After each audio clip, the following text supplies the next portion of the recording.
So panics as system crashes. Then Black Woman's son walks in and stuns the whole office. The first alarm blared at 9:17 a.m. Within seconds, every screen in Zenith Tech's executive control room went dark. Code lines froze mid-run, files crashed, and a rising wall of red error messages scrolled like blood across black monitors. System malfunction! We've lost connectivity to the logistics grid. Spencer Calloway, the lead systems engineer, stood paralyzed. Every keystroke he attempted brought up more system failure. His fingers hovered uselessly above the keyboard. At the center of the chaos, CEO Harrison Pratt burst through the glass doors. His tailored navy suit and sleek silver tie looked immaculate, far more than the look on his face. "What the hell is going on?" Harrison demanded, his voice slicing through the room like a whip. "We're losing full operational control. Nodes are collapsing across the global chain. All orders are frozen. Fulfillment queues are emptying into a black hole," Spencer stammered. "Fix it." "I've been trying. It's like someone injected a recursive loop. This isn't just a crash, it's..." "Sabotage?" Harrison cut in, his eyes narrowed. "Are you telling me someone in this room brought down our core system 20 minutes before a live Pentagon demo?" Silence. Then came a voice no one expected. "I think I can help." The voice belonged to a 12-year-old black boy in a red NASA hoodie standing at the edge of the chaos with a calm, curious gaze. Harrison blinked. "Who the hell is this kid?" Before security could be called, the janitor stepped forward. A black woman in her late 40s, tall, poised, her gray-streaked curls pulled back into a bun. Her uniform was crisp, but her eyes burned with sharp intelligence. "He's my son," she said. "His name is Miles. He just wants to take a look." "You brought a child into a restricted systems floor?" Harrison's voice pitched higher, edged with contempt. "I didn't bring him here," she replied. "He followed me in. Because he's worried about your systems more than your people are." Spencer hesitated, then looked at the boy. "You said you can help." Miles nodded, stepping forward. "I've been studying OS architecture since I was 8. The feedback error looks like a memory leak that's cascading through an open endpoint. If you let me, I can run a virtual patch and isolate the breach in under 2 minutes." "That's ridiculous," Harrison snapped. "You're 12. "And your entire platform is offline," Miles replied without flinching. "You want it fixed or you want to keep yelling?" Spencer's fingers twitched. "Let the kid try. We've got nothing else." Miles approached the master console. Harrison watched, fuming, as the boy inserted a flash drive and ran a custom script. Lines of clean code flashed across the monitor, stabilizing the interfaces. "Your error came from a dormant loop embedded in the beta firmware," Miles said. "Whoever compiled your last security patch missed a rollback sequence. I'm writing in a recursive buffer to capture the overflow and push the command structure to a safe stack." "English," Harrison muttered. "He's fixing what your $1 million developers missed," Vanessa replied, folding her arms. 30 seconds later, the lights on the main server panel blinked green. Data modules reconnected. Monitors came back to life. Silence broke with a collective gasp. Spencer turned to Miles. "You actually did it." "He did more than that," Vanessa said softly. "He just saved your reputation, your Pentagon deal, and probably your job." Everyone turned to Harrison. The proud, polished CEO looked stunned, his jaw clenched, his face burning red. You planted this," he hissed. "No janitor and her kid walk in and magically solve a crisis unless they caused it." "I didn't touch your system," Miles said, voice steady. "I fixed what you were too arrogant to see." "That's enough." Vanessa stepped forward. Her voice didn't rise, but the room felt quieter. "You don't have to believe us." But the system logs already recorded the patch Miles created and the fault line he identified. You'll find it matches your update from 3 weeks ago. Internal negligence, not sabotage. Spencer was already checking. "She's right. I remember that patch. We all approved it." A murmur of agreement moved through the room. Vanessa met Harrison's glare with calm certainty. You should ask yourself why you didn't see the problem, or why you ignored everyone too invisible to matter. Then she turned to her son. Come on, Miles. We're done here. They walked out as everyone else stood frozen. Even the security guard didn't move. Only Spencer whispered, "That was incredible." In the hallway, Miles turned to his mom. "Do you think they'll remember?" "Oh, they'll remember," she said with a small smile. "Not because we walked in, but because they never saw us coming." And somewhere deep in the conference room behind them, the CEO stared at a screen now humming with life, haunted by the boy who restored it and the woman who swept past like a storm. The news traveled through Zenith Tech's corridors like wildfire. Whispers chased Vanessa and Miles all the way to the service elevator. Security guards pretending not to stare, engineers suddenly too curious, interns glancing up from their phones. By the time they reached the underground garage, Miles looked up. "You think we'll get in trouble?" Vanessa unlocked the old Honda Civic she used for work. For saving their $1 million contract? I doubt it. But we embarrassed the wrong man in front of the wrong people. That never ends quietly. He paused. "Do you think he'll come after us?" She didn't answer at first, just started the engine. "I think Harrison Pratt doesn't lose well, and men like that, they don't forget the people who made them look small." Upstairs, inside the executive suite, Harrison paced like a trapped animal. His assistant, Claire, stood frozen near the wall. "She humiliated me in front of Spencer, in front of the Pentagon consultants. A janitor. And that boy, he made it look easy." Harrison stopped mid-step. "Did you find out anything on them?" Claire hesitated. "The woman's name is Vanessa Miller. She's been with Zenith Tech for 5 years. Excellent performance reviews, no complaints. Lives in South Seattle, single mother. Kid's name is Miles Miller. No disciplinary record, but there's a flagged test result from a private science competition. Apparently he cracked an encryption protocol that even the judges couldn't verify. And no one's recruited him? He's too young, and she's kept him under the radar, homeschooled after 2nd grade. No digital footprint." "Smart," Harrison muttered. "Very smart." There was a knock at the office door. Spencer stepped in. "I just reviewed the server logs," he said. "Miles's code didn't just patch the breach. He improved our infrastructure, boosted data efficiency by 12% in less than 5 minutes. Harrison barely looked at him. "We need to get ahead of this," Spencer added. "The Pentagon rep saw everything. He was impressed, asked who the kid was. If we move quickly, we could—" "Absolutely not," Harrison snapped. "We are not celebrating a janitor's child as the hero of this company. You think that'll go well with shareholders? They'll ask how a middle schooler outsmarted our entire development team. It'll tank our reputation." Spencer's mouth opened, then shut.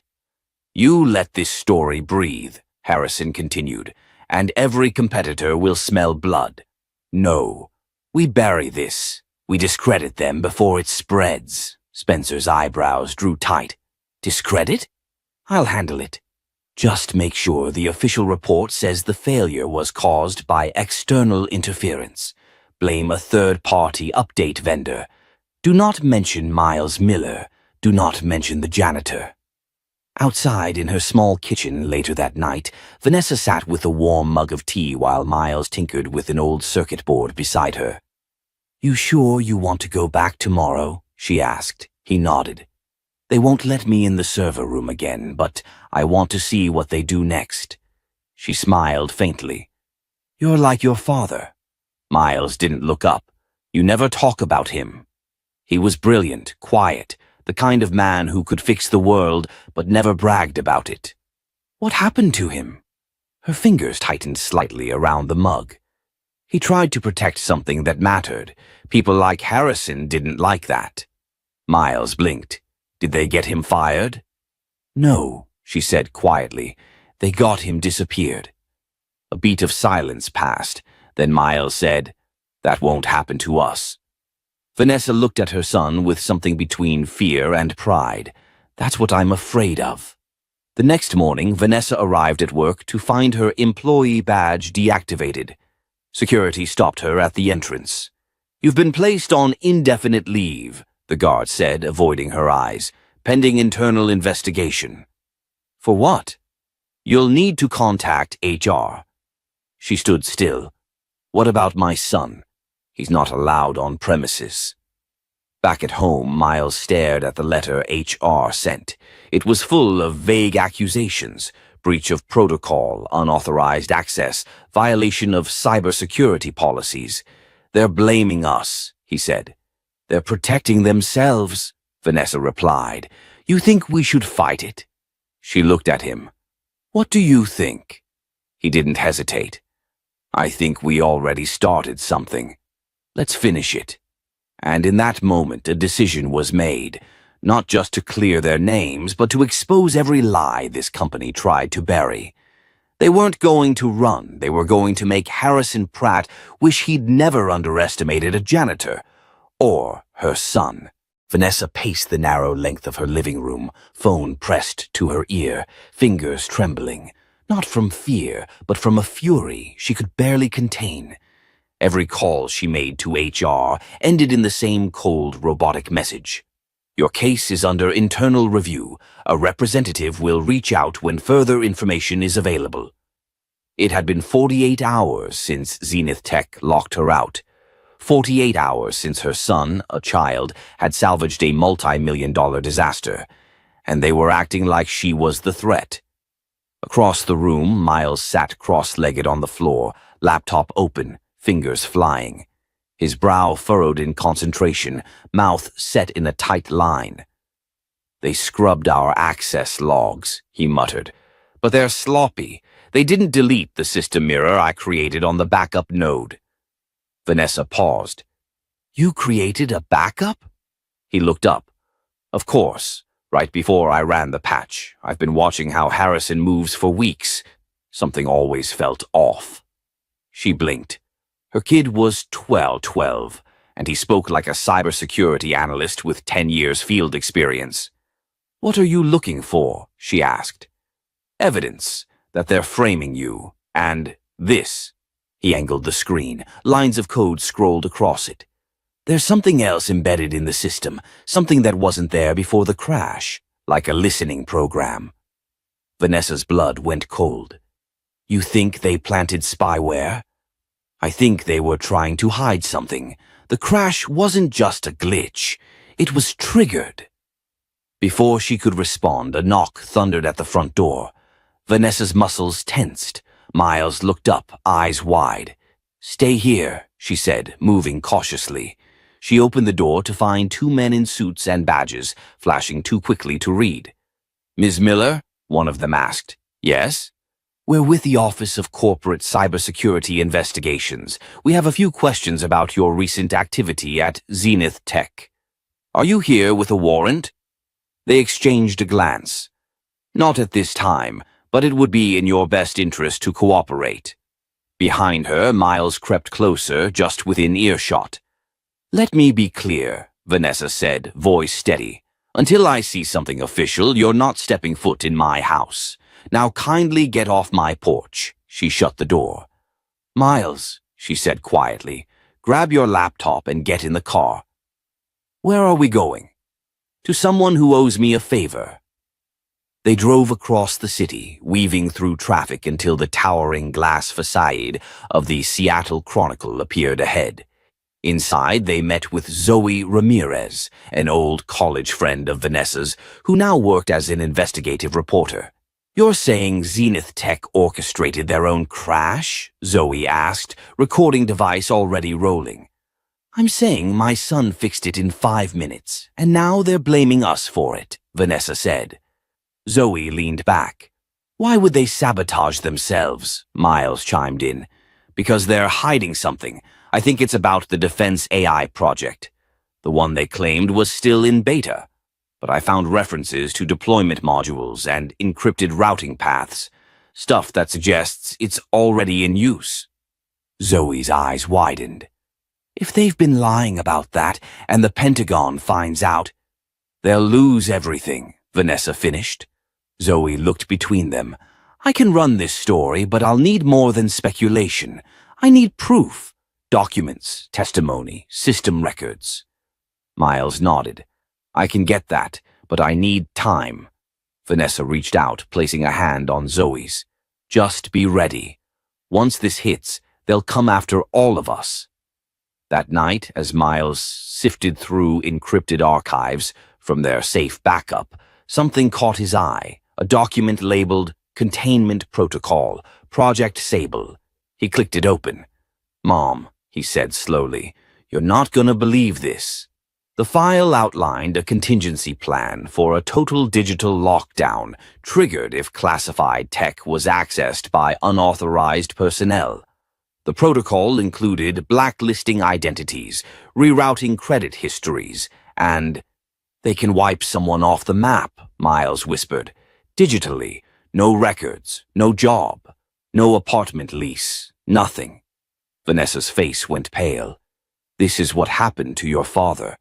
He worked for them? She nodded. Before you were born, he was a senior architect on the original Sable program. When he tried to go public, they made it look like he vanished. No death certificate, no trace. I only survived because I had friends who knew how to hide people. Miles stared at the screen, stunned. We need to leak this, he said. The public needs to see it. We will, Vanessa replied, steel in her voice. But we're not just leaking files. We're burning their lies to the ground. Every single one. Outside their window, a black SUV idled for too long before pulling away. They didn't notice. They were already deep into building the digital bomb that would change everything. The storm hit just before dawn. Not the kind that rattles windows and floods the streets, but the kind that lives in inboxes, boardrooms, and breaking news tickers. By 7 o'clock a.m., a confidential memo from Zenith Tech had been leaked to a dozen media outlets. The headlines swept across phones like wildfire.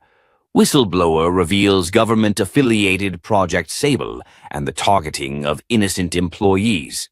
By 8 o'clock a.m., Vanessa Miller's name was trending nationally, and by 8:05, CEO Graham Whitaker was pacing his penthouse office with a phone glued to his ear and sweat collecting at his temples. You said this was contained, he hissed into the line. We had the woman terminated. We revoked her clearance. She's a nobody, replied a voice from the other end, someone buried deep in the Department of Advanced Technology Operations.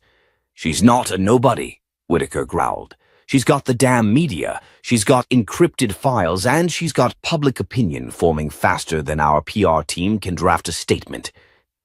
He turned toward the wall-length window behind his desk, the Seattle skyline bathed in morning haze. Fix it, he snapped, before she drags us all down with her. But down the street, in the unassuming basement of an old university server lab, Vanessa wasn't thinking about Graham. She was focused on the next move. Miles, now operating on 2 hours of sleep and 3 energy drinks, tapped at his keyboard with laser precision. You're sure this will hold? She asked, her voice low but urgent. I've tripled the encryption, distributed fragments across 6 dead networks. Even if they shut us down, I can restore the whole package in 2 minutes. Vanessa nodded, impressed and deeply worried. And the trigger? Programmed and ready. If anything happens to either of us, the full report dumps to every major media outlet, Congress, and 4 watchdog orgs. She leaned back. I really hate that we had to build a kill switch. Miles looked up. But we did. Because this is bigger than us. A soft knock came at the door. Zoe Ramirez stepped in, a duffel bag slung over her shoulder and a tired smile on her face. I brought burner phones, hard drives, and some favors I shouldn't have called in before noon, she said. Also, I have something you're gonna want to hear. She opened her laptop and played a recorded voicemail. The voice was unmistakable. Harrison Blake, the same Zenith Tech exec who had personally fired Vanessa.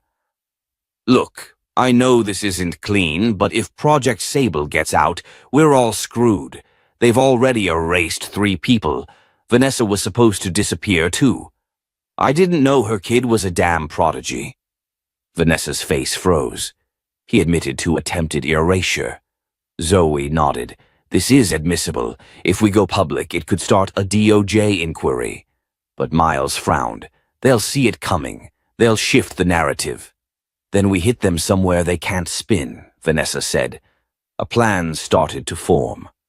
That night, they sent anonymous packages to 3 influential lawmakers known for pushing digital privacy legislation. Inside each, encrypted files, screenshots, audio clips, and a single note. "If you believe in protecting American citizens from digital annihilation, start here." Then Vanessa walked into Zenith Tech HQ the next morning like she'd never been fired. Security guards glanced up, confused and unsure. "Vanessa Miller?" one of them said, rising from behind the desk. "I'm here for a meeting with the board," she replied smoothly. "Ma'am, your credentials have been deactivated. I'm going to have to ask you to wait." She smiled calmly, pulled out a paper envelope and slid it across the desk. It was a subpoena. Within 15 minutes, the conference room was filled with panicked executives, 1 legal counsel and Vanessa Miller sitting across the table, arms folded. "You fired me because I fixed your system," she said, "and then you tried to destroy my reputation, my family, everything." Whitaker was the last to enter, his face tight. "Vanessa, don't," she cut in. "The room is being recorded. Every word you say here goes into the official testimony submitted to the Senate Oversight Committee." One of the board members looked nauseous. Another leaned back and whispered something to the attorney beside her. "Unless you're ready to go to prison," Vanessa continued, "you'll give me full immunity. You'll issue a public statement clearing my name. You'll reinstate every blacklisted employee and disband Sable, effective immediately. You can't make demands like this." Whitaker snapped, but Vanessa didn't flinch. She stood and walked to the center of the room. Then, slowly, she placed a USB drive on the table. "This contains every record of Sable's activity, every erased name, every unauthorized use. If I disappear, that goes live in 10 minutes. The room fell silent. "No one in this room walks away clean unless I say so," she added. At the door, 2 FBI agents, quietly tipped off by Zoe, waited to escort Whitaker out. The CEO's face collapsed in on itself. Fury turned to panic. He tried to speak, but no words came. Vanessa leaned in. "Next time you try to erase someone, make sure they didn't raise a genius." She turned and walked out, her heels clicking with finality. Miles was waiting outside, earbuds in, playing lo-fi music, as if this were just another Thursday. "Ready?" she asked. He looked up. "They're gonna write about this, you know." "Good," she smiled. "Let them." They stepped into the sunlight, no longer running. "If you're ready, I'll continue with Chapter 5 next." The overhead lights flickered as the entire office fell into an eerie, uncertain silence. Seconds before, the conference room had been buzzing with shouting executives and panicked department heads. But now every eye was fixed on a teenager, 16-year-old Carter Monroe, seated calmly in front of a massive command monitor that had just come back online. Behind him, his mother, Donna Monroe, stood tall and composed. The once-dismissed janitor in disguise now carried herself with a quiet authority that felt completely out of place in her gray custodial uniform. But that didn't matter anymore. The illusion was breaking. Carter's fingers danced across the keyboard. "There," he muttered. "You were under a recursive loop in the security shell. The firewall misread a batch of internal API calls as a DDoS attack and blocked its own central hub." Silence. Then a burst of nervous murmuring filled the room. How did he just?" one senior engineer mumbled, pushing his glasses up his nose. Wait, gasped another tech lead. Is that Dana's son? CEO Max Hargrove stormed forward, still breathing hard from the panic. Kid, who are you? He demanded, voice cracking. Who told you to touch our system? Carter looked up, unbothered.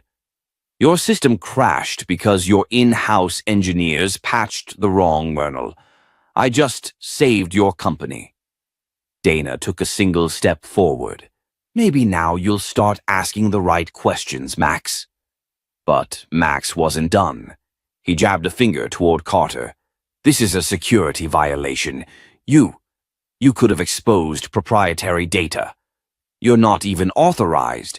Neither were your outsourced coders in Kiev, Carter interrupted, eyes steely. And yet they're the reason your entire network nearly took down the financials of every client you have. The room froze. Dana raised her chin. Do you really want to talk about authorization after what I've seen working nights here?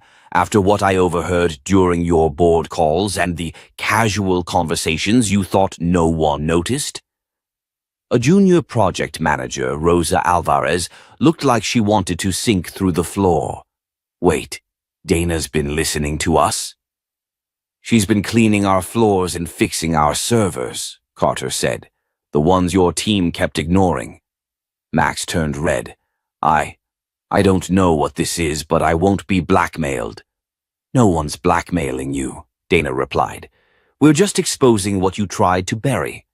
She walked to the center of the room, slowly removing her ID badge and tossing it on the table.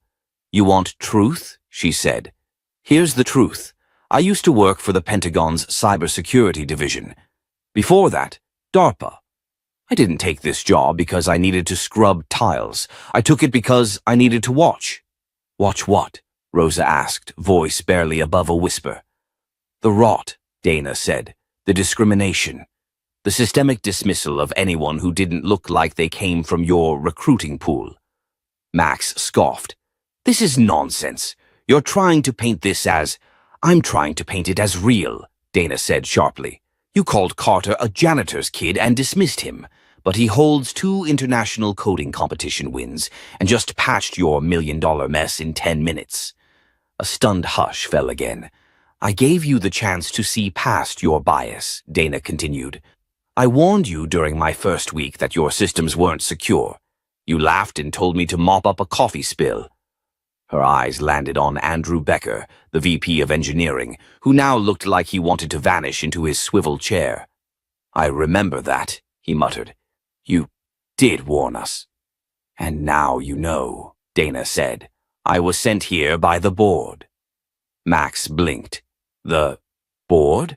Dana stepped forward, pulled a folded letter from her pocket, and handed it to him. He tore it open, read, then staggered. It was a confidential mandate. The board had secretly embedded an anonymous evaluator into each high-priority department after a series of complaints about toxic management and discrimination. Dana Monroe was that evaluator. You lied to us? Max stammered. You lied to yourselves, Dana said coldly. I gave you months to reveal your true colors. You did. And now the board has the full report. Max dropped into a chair like someone had taken the ground from under him. What's happening now? Rosa asked nervously. Carter leaned back. There's going to be a review, massive restructuring, and probably a few people who'll be polishing their resumes by Monday. And what about us? Andrew asked. Dana turned to him. Those who supported transparency, listened, tried to do better. They'll have a place in the new structure. The rest will have to reckon with what they built. Max looked like he wanted to argue, but no words came. A knock sounded at the door. It was 2 men in suits, corporate audit officials with clearance badges already displayed.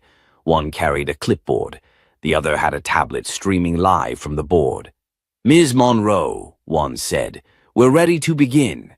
Dana gave Carter a proud nod and followed them out. But just before leaving, she turned and looked at the entire room. Next time you see someone mopping your floor or fixing your cable, she said, You might want to ask their story before you judge their worth. As the door closed behind her, silence ruled the room again, and in that silence, every employee, every manager, was forced to sit with the reality that they hadn't just failed a test. They had failed a person, and she had passed with honors. The boardroom that once echoed with arrogance now felt suffocatingly quiet. For the first time since Dana Monroe had entered the building, every executive in the company was on edge. The internal audit team had set up temporary HQ in Max Hargrove's office, transforming it into a battlefield of spreadsheets, access logs, and recorded conversations. Dana sat at the far end of the room, watching everything unfold with the calm of someone who had already fought this war before. Max, on the other hand, looked like a man unraveling thread by thread. His face was pale, the once confident bravado replaced with a twitch in his jaw and sweat beads forming under his collar. The audit team had just requested access to his private server, and now he was stalling. "That folder is confidential," Max snapped at the lead auditor, Greg Larson. "It contains contracts, private client correspondence, sensitive materials." Greg didn't even flinch. "Then you shouldn't have routed those materials through personal cloud storage, Max. The board has cleared us to review anything relevant to the investigation." Dana leaned forward, voice smooth. "You always said you had nothing to hide. Was that just for show?" Max shot her a glare, but said nothing. Carter entered the room again, laptop under his arm. He had become the quiet star of the entire floor. Engineers nodded when he passed. HR whispered his name like a ghost story. Everyone had seen the surveillance replay of him stabilizing the entire system in under 12 minutes. He slid into the chair next to his mother and opened his laptop. "I pulled metadata from Max's remote server," he said, his voice flat but charged. "There are deleted messages, emails between him and the European contractors, where he orders them to cut corners on encryption. That's what caused the vulnerability." "You can't prove that," Max said too quickly. Carter didn't look up. "Actually, I can. You never cleared your cache, and your VPN logs, they're time-stamped to every remote command you issued." A low murmur swept through the room. One of the auditors scribbled rapidly. Greg narrowed his eyes. "Max, is this true?" Max stammered. It's not what it looks like. I was trying to reduce overhead, the company's margins." "You endangered the data of every one of your clients," Dana interrupted. "And when the system failed, you planned to blame a junior technician who's been fighting to keep this place afloat." Max turned defensive. "You think you're some kind of hero? You manipulated your way into this place. You tricked us into trusting you." Dana's voice was steel. "No, you never trusted me. You assumed I was invisible, and I used that." Greg stood up. "That's enough. This conversation is no longer internal. Mr. Hargrove, due to the evidence presented, your access is revoked immediately." Max bolted upright. "You can't do that. I'm still CEO." "Not anymore," came another voice from the doorway. Everyone turned. It was Grace Lynn, chairwoman of the board, dressed in a tailored navy blue suit that looked like it could cut glass. She walked into the room flanked by 2 legal officers and a silent but deadly-looking security guard. Her eyes found Dana first. "Ms. Monroe, we've read your full report, and I wanted to deliver this news in person." Then she turned to Max. "You're suspended effective immediately, pending legal review. The board has appointed Dana Monroe interim CTO to oversee system integrity and ethical restructuring." Max's mouth dropped open. "She's a janitor. She's a systems engineer with more classified experience than you could dream of," Grace snapped. "And she's been doing your job in the background while you played golf and covered up negligence. You can't do this." "I already have." The guard stepped forward. Max took a step back. "I built this company." "No," Dana said quietly. "You built a facade. The people holding it up, people like Rosa, like Jerome in logistics, like Carter, kept it standing. You just kept taking credit. Max's shoulders sagged as the guard escorted him out. For the first time, he didn't shout. He didn't threaten lawsuits. He just looked hollow. When the door closed, the silence was thick with awe.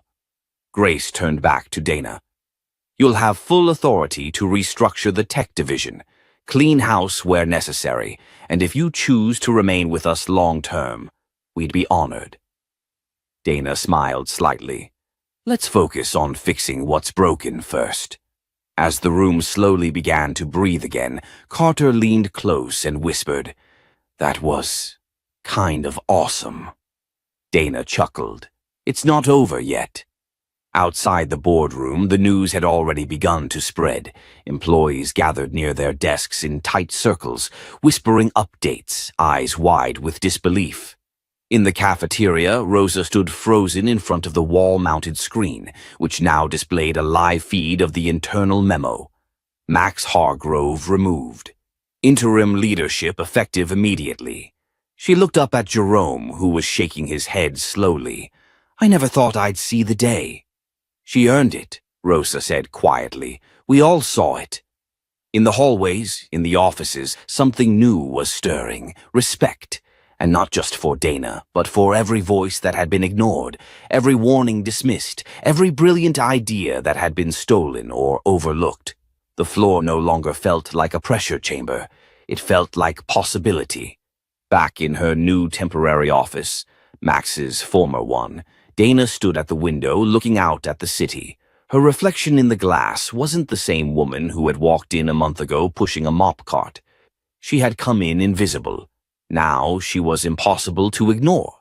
And Carter, quietly watching from the corner, knew this was only the beginning. Dana Monroe had barely sat down in the CEO's chair, temporarily, according to Grace Lynn, when the storm truly began. The announcement of Max Hargrove's suspension had caused an internal earthquake. There were leaks to the press, panicked texts from external partners, and a sudden influx of resignation emails from executives who realized their roles were under scrutiny. But Dana didn't flinch. She had expected backlash. What she didn't expect was just how deep the rot had spread. The next morning, Rosa burst into Dana's new office, her face flushed. You need to see this, Rosa said, waving a folder that looked like it had been dug out from behind a cabinet. Dana opened it slowly. It was filled with internal memos, whistleblower complaints, and overlooked warnings, some of which had her own name attached to anonymous submissions from months ago. They buried this, Rosa said, her voice tight. And I think Max wasn't the only one doing the burying. Dana scanned the memos. One in particular caught her eye, an old complaint from a network technician named Ellis Palmer. He had flagged the very same server vulnerabilities Carter had uncovered. That was nearly a year ago. Where's Ellis now? Transferred to warehouse ops, told he wasn't technical material after a performance review. Dana stood. Get him in here. Now. Within the hour, Ellis Palmer sat across from Dana, clearly unsure whether he was about to be reprimanded or vindicated. I remember you, Dana said calmly. You were the one who flagged server-level encryption mismatches last year. He blinked. Yeah, I submitted the report to Max's office. Never heard back. You will now. They brought Ellis on to the internal review task force immediately, alongside Rosa and Carter. But that was only the beginning. Dana launched a department-wide audit of how many ideas, innovations, and concerns had been silenced, rebranded, or simply ignored, especially those from women, black employees, and junior staff. What surfaced was devastating. One by one, names emerged, ideas pitched by interns that were stolen and credited to VPs. Solutions dismissed until a more marketable voice repeated them. Problems overlooked until they exploded. And then came the twist Dana never saw coming. It was late, past 11 p.m., and the office was nearly empty. Dana was combing through flagged emails when she found one with a peculiar subject line. Project Phoenix. Hush hush per Hargrove. Attached were threads that made her blood run cold. Apparently, Max hadn't been working alone. One of the board members, Marcus Bell, the head of legal and compliance, had knowingly helped suppress legal filings and pushed whistleblower complaints into administrative purgatory. He had even advised Max on how to avoid SEC detection by rewording disclosure documents. Dana printed everything and paced. Grace Lynn had trusted Marcus. The man was practically her consigliere. Exposing him meant ripping open more than just company liability. It would shake the entire leadership tree.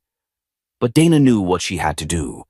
She set a meeting with Grace the next morning. Grace arrived guarded. "What's this about, Dana?" Dana laid out the documents on the table, each one marked and organized with Carter's digital forensics. The deeper Grace read, the tighter her jaw became. When she got to the final page, she didn't look up for a long moment. Then, "You're telling me Marcus Bell colluded to protect Hargrove?" "I'm telling you he enabled a culture of silence, and I have proof he obstructed multiple internal investigations." Grace looked stunned, not angry, just deeply, almost personally betrayed. "Do you understand what this means?" she said quietly. "He's not just on the board. He's on the city's Business Integrity Council. He has friends in D.C. Dana nodded. "And I'm not asking for a press release. I'm asking for a reckoning, internally, fully transparent. No more backroom protection." Grace exhaled sharply. "Do you have any idea what kind of war this will unleash?" Dana's voice didn't waver. "I didn't come this far to stop at convenient justice. We either fix the whole thing or we're just painting over mold." After a long silence, Grace finally leaned back. "All right, start prepping the documentation. The board meets Friday. This goes in front of all of them." Rosa and Carter were waiting when Dana stepped out. "She believes you?" Rosa asked. Dana gave a small nod. "Enough to let me finish what I started. But it was Carter who voiced what no one else dared. They're gonna come for you now. You know that, right? People like Marcus don't go quietly." Dana didn't blink. "Then let them come." 2 days later, she entered the boardroom with a binder under her arm and fire in her blood. The room was packed. The full board, legal counsel, auditors, even representatives from the ethics committee. Marcus Bell sat near the head of the table, calm, dressed sharply, sipping water like it was just another Friday. Dana stood at the front. "Before I begin, I want to be clear," she said. "This isn't about a vendetta. It's about accountability. Real accountability, not the performative kind that dies in policy drafts." She laid out everything. Dates, emails, audit trails. She showed how Marcus had circumvented protocol, coached Hargrove through multiple ethical breaches, and even shut down 3 employee-led innovation proposals to protect a licensing deal with an external firm he secretly invested in. The final blow came when Dana dropped a thumb drive on the table. Security footage of Marcus meeting with Hargrove 2 nights before the breach. No formal meeting scheduled, no record in the company calendar. The room went dead silent. Marcus tried to laugh. "You're basing this on grainy video and assumptions? Come on, Dana. You really think you're going to take me down with tech detective theatrics?" Dana didn't flinch. "No, but I think your own words might." She pressed play on an audio clip. "Just get her off the premises. I don't care how you spin it. Breach of conduct, access violation, something. She's a custodian. She doesn't belong in R&D. Marcus's voice, clear as glass. The air was sucked out of the room. By the time the audio stopped, Grace stood. "This board votes to suspend Marcus Bell pending full independent investigation." Security entered without a word. Marcus stood up, rattled now. "You don't understand. If I go down, you all go down. You think your little moral crusade is going to save this company?" "No," Dana said, "but it might just rebuild it." As Marcus was led away, the energy in the room shifted. Dana hadn't just exposed a fraud, she had cracked open the shield that had protected generations of corruption, quiet, strategic, and always one step above consequence. When she walked out, the hallway was lined with staff who had watched the hearing through internal live stream.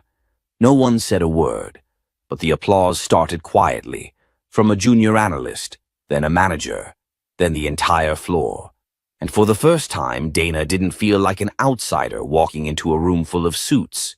She felt like the woman they had all been waiting for. The morning after Marcus Bell's removal, a storm of headlines erupted across every major news outlet. Tech giant implodes under corruption scandal. CEO suspended, board member expelled. Custodian turned leader exposes high-level cover-up. But inside the building where it all happened, something even more remarkable was unfolding. Dana Monroe didn't walk into the office through the back loading dock anymore. That morning, she stepped through the front entrance of Halcyon Systems, the polished marble floors catching her reflection.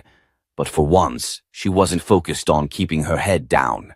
People stood up when she entered, not out of obligation, but respect. Rosa was already waiting in the glass conference room with Carter and Ellis Palmer. A fresh pot of coffee steamed on the table, untouched. Everyone was silent, waiting. Dana sat, laid down her notebook, and simply said, "Let's get to work." What followed wasn't dramatic. There was no cinematic music, no explosions. Just change. Real, hard-earned, overdue change. Dana implemented a new equity framework for innovation recognition. From now on, junior employees and interns were allowed to present proposals directly to the Innovation Board, without needing VP sponsorship. She created an anonymous channel monitored by a third-party ethics firm to protect whistleblowers. Pay audits were launched across departments. But the real surprise came when Grace Lynn, usually composed and corporate to a fault, walked into a quarterly town hall and made a statement no one saw coming. "Effective immediately," Grace said, standing beside Dana in front of hundreds of Halcyon staffers. "Dana Monroe will serve as Acting Chief Innovation Officer." A stunned silence hit the room. Carter whispered under his breath, "Whoa, CIO," from the janitor's closet to the C-suite. Dana didn't beam. She didn't cry. She simply nodded and stepped up to the microphone. "When my son walked in that day, all I wanted was for him to be safe. I never expected that moment would unravel decades of injustice, or that I'd be standing here. But maybe that's the point. Because sometimes it's the people you overlook, the ones you push aside, who hold the power to rebuild everything." The applause was thunderous, but it wasn't the ending. Later that afternoon, Dana visited the janitor's closet one last time. The mop bucket was still there. So were her coveralls, folded on the shelf. She took a photo of them and texted it to Carter with a single line. "Don't ever forget where you came from." He replied with an emoji. She smirked. Some things never change. But as she left the closet, she nearly collided with a teenager standing just outside. He was maybe 16, holding a visitor badge and wearing a baggy hoodie. Nervous. "You lost?" she asked. He looked startled. "I'm here for the code showcase. My school, Lincoln High." Dana's eyes lit up. "You like to build things?" He nodded. "Yeah, mostly I fix things. My laptop's janky, but I got Linux running on it last week." She smiled, remembering Carter doing the same with a toaster once. "Come on, I'll walk you to the showcase." As they walked, the boy glanced at her. "Are you the lady from the news?" Dana looked at him sideways. "What do you think?" He smiled wide. "I think you're a legend." Dana chuckled. "Let's just say, I clean more than floors now." He burst out laughing. But as the elevator doors closed behind them, she looked at his reflection. Young, curious, full of promise. And suddenly she realized this wasn't her story ending. It was just the beginning of another one. Outside the building, protesters gathered, not in outrage, but in solidarity. Signs read, "Justice for Innovators. Equity isn't optional. Dana for CEO." A few of the protesters were former Halcyon employees, people who had been pushed out for speaking up. Now they stood tall, energized by the ripple effect of one woman's stand. Marcus Bell was under investigation, facing both corporate liability and federal charges. Max Hargrove's executive clearance was permanently revoked, and news broke that 3 other VPs had quietly stepped down under review. Meanwhile, Dana made sure Halcyon's doors opened wider than ever. Hiring initiatives reached overlooked communities. Local coding boot camps were funded. Internships became paid opportunities, especially for first-gen college students, and kids like Carter used to be. Brilliant, underestimated, but resilient. The final board meeting of the quarter was open to the press. When asked what her biggest takeaway from the crisis had been, Donna answered without hesitation. That leadership isn't about position, it's about courage, and that sometimes the janitor understands the system better than the CEO because they've had to clean up the mess.